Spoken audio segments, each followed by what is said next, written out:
Hello दोस्तों, मैं आप सभी का स्वागत करता हूं अपने यूट्यूब चैनल पे कॉलेज एग्ज़ाम में। तो आज जो हम सब्जेक्ट स्टार्ट कर रहे हैं उसका नाम है बिज़नेस इकोनॉमिक्स। और अगर आप सभी के पास किसी के पास भी अगर आपने ये सब्जेक्ट ऑप्ट किया है, स्पेशली दिल्ली यूनिवर्सिटी या फिर यूनिवर्सिटी में पढ़ने वाले लोग हैं, जैसे बीए है, बीकॉम है, अगर उन्होंने बिज़नेस इकोनॉमिक्स ऑप्ट किया है तो ये वीडियो उनके लिए बहुत ज़्यादा हेल्पफुल रहेगी। तो मैं इसमें आप लोगों को बताऊँगा कि जो मीनिंग होता है बिज़नेस इकोनॉमिक्स का, नेचर, स्कोप और उसका जो इम्प्लीकेशन होता है। जैसे आप लोग पढ़ तो ले रहे हैं, लेकिन उसका जो इम्प्लीकेशन होगा उसके बारे में भी मैं आपको बताऊँगा। तो चलिए स्टार्ट करते हैं। तो सबसे पहले हम स्टार्ट करेंगे कि जो बिज़नेस इकोनॉमिक्स होता है उसका मतलब क्या होता है। तो सबसे पहली बात तो मैं ये बताऊँ, बिज़नेस इकोनॉमिक्स का मतलब होता है मैनेजरियल इकोनॉमिक्स। देखिए, जो इकोनॉमिक्स होता है वो तो कोई भी यूज़ करता है, लेकिन जब हम उसके सामने बिज़नेस नाम का वर्ड यूज़ करते हैं तो यानी कि इससे हमें साफ-साफ पता चलता है कि वो बिज़नेस में यूज़ होने के लिए काम आने लग जाता है।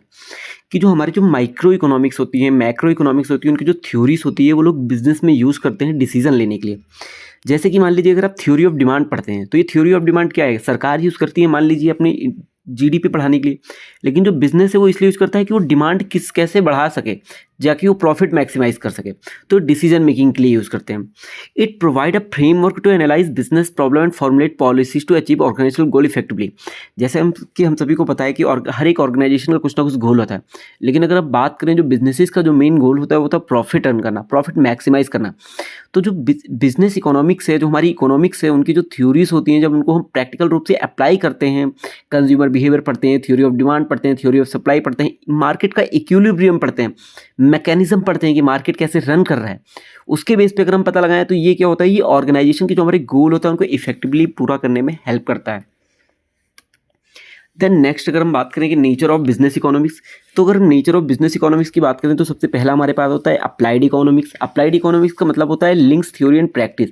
यानी कि आप लोग थ्योरीज पढ़ लेते हैं, लेकिन उसके बाद क्या होता है, उसको प्रैक्टिस के लिए अप्लाई करते हैं। जैसे कि सीए, सीए क्या होता है, इनकम टैक्स लॉ पढ़ता है, कॉस्ट अकाउंटिंग पढ़ता है, मैनेजमेंट अकाउंटिंग पढ़ता है, ऑडिट पढ़ता है। लेकिन क्या पढ़ के वो घर पे बैठ जाता है? नहीं भाई, वो जब सीए अपना कंप्लीट कर लेता है तो उसके बाद क्या करता है, वो फॉर्म भरता है, अप्लाई करता है, उसके बाद वो जाके जॉब करता है किसी में। तो यही होता है कि आपने थ्योरीज पढ़ी है, लेकिन उसको आप आजमा रहे हैं, प्रैक्टिस कर रहे हैं उसको। Then next one is micro economics focus. Micro economics focus का मतलब क्या होता है, ये जो डील करता है ना, ये मैक्रो तो होता है, इसका कुछ पार्ट होता है, लेकिन जो माइक्रो इकोनॉमिक्स होता है, यानी कि हर एक जो बिजनेस है वो इंडिविजुअली अपने लिए एक नया एज्यूम करेगा, यानी कि नई नई बिजनेस की थ्योरीज निकालेगा। जैसे थ्योरी ऑफ डिमांड, मान लीजिए कि ऑयल पेट्रोलियम वाली इंडस्ट्री है, उसके लिए अलग होगा। थ्योरी ऑफ डिमांड जो है फूड बेवरेजेस है, उसके लिए अलग वर्क करेगा। तो इसमें ये बता रहा है कि ये deal with individual firm and market, यानी कि ये डील करता है इंडिविजुअल फर्म के साथ और मार्केट के साथ।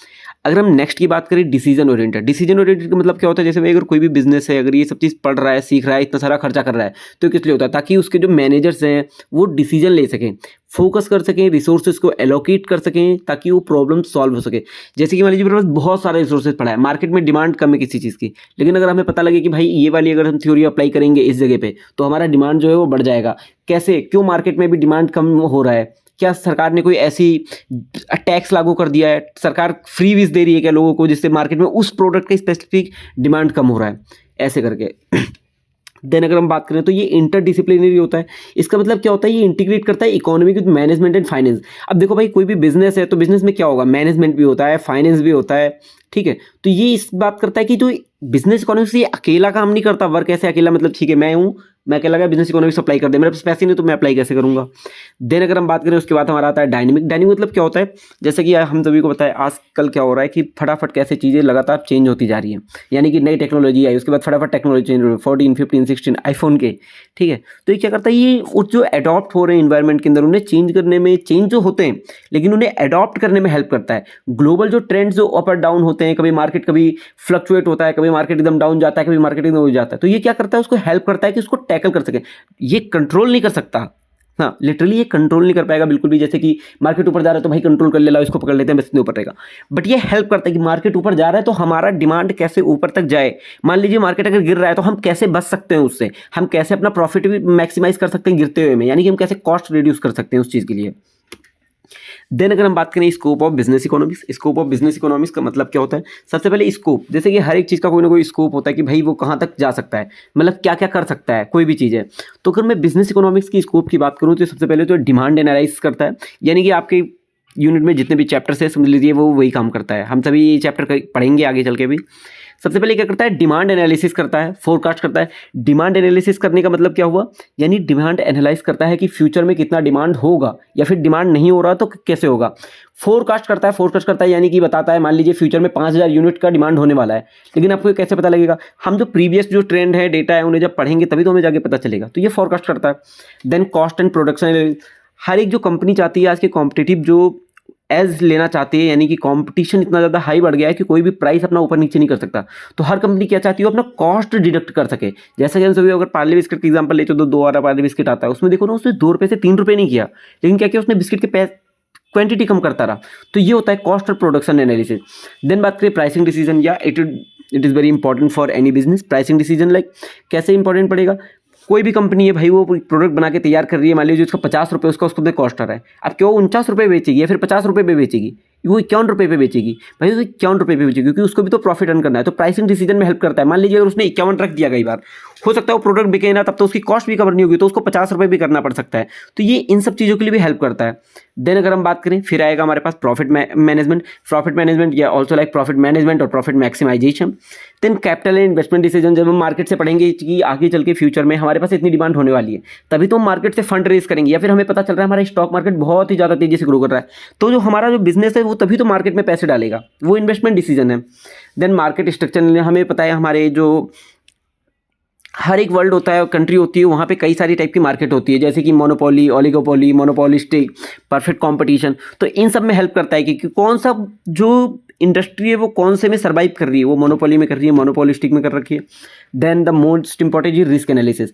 हर एक जो बिजनेस होता है उसमें कुछ ना कुछ रिस्क छुपा हुआ होता है। जैसे मान लीजिए अगर मैं अभी चाहूँ कि मैं कोई बिजनेस स्टार्ट कर दूं, मान लीजिए मैं पेट्रोलियम का बिजनेस स्टार्ट करना चाहता हूं, लेकिन क्या पेट्रोलियम का बिजनेस स्टार्ट करना इतना ज़्यादा ईजी है? नहीं, पेट्रोलियम का बिजनेस स्टार्ट करने के लिए मुझे बहुत सारी लैंड, मशीनरी, बहुत सारी चीज़ परचेज करना पड़ेगा। उसके बाद मान लीजिए वो क्या गवर्नमेंट क्या बोलती है कि अब तो पेट्रोल की प्राइस बहुत ज़्यादा हाइक कर गई, अब मैं नया बिजनेस में एंटर कर रहा हूँ, उसके बाद पेट्रोल का प्राइस इतनी जल्दी हाइक कर जाएगा, क्यों मैं इसको टैकल कर पाऊंगा?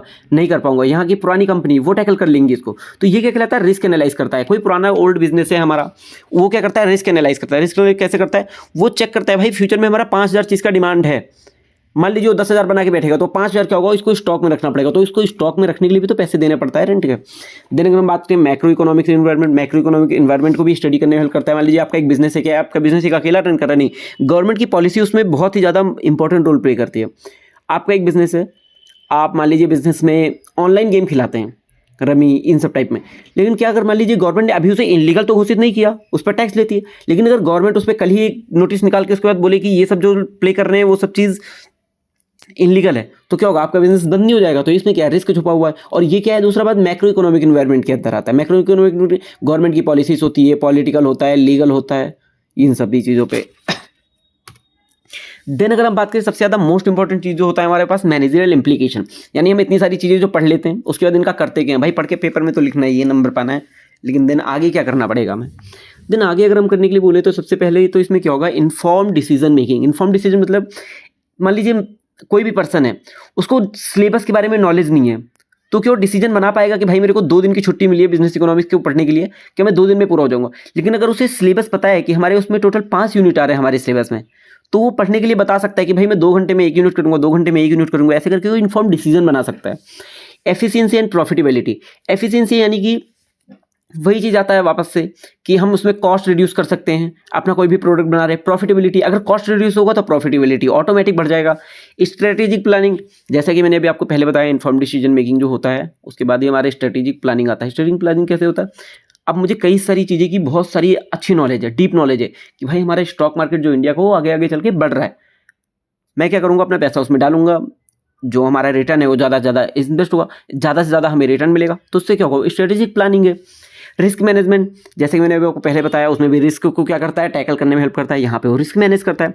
पॉलिसी फॉर्मुलेशन, किसी भी कंपनी के लिए पॉलिसी बहुत ही ज़्यादा इंपॉर्टेंट रोल प्ले करती है। पॉलिसी एक की चीज़ होती है, यानी कि जो मैनेजर्स लोग होते हैं वो लोग बनाते हैं पॉलिसीज़ को, कि कंपनी इन फ्यूचर कहाँ तक जाएगी, कंपनी में हमें कितना और पैसा इन्वेस्ट करना है, क्या कंपनी को हमें शट डाउन कर देना चाहिए, या फिर कंपनी को अभी हमारा जितना लॉस चल रहा है हम अभी लॉस बियर कर सकते हैं। ये सब क्या होता है? पॉलिसी फॉर्मुलेशन होता है। देन मार्केट कॉम्पिटिटिवनेस, जैसे कि मैंने अभी आप सभी को पहले बताया कि आजकल जो डायनेमिक चल रहा है, उसमें इतनी सारी इंडस्ट्री, इतनी सारी फर्म्स हैं एक ही कैटेगरी की कि इतना टफ कंपटीशन मिल रहा है, इतना टाइट कंपटीशन मिल रहा है। यानी कि मान लीजिए आपने अगर 5 रुपये रखा तो दूसरी कंपनी भी 5 रुपये कर देगी फटाफट, 4 रुपये 90 पैसे, 4 रुपये 90 पैसे।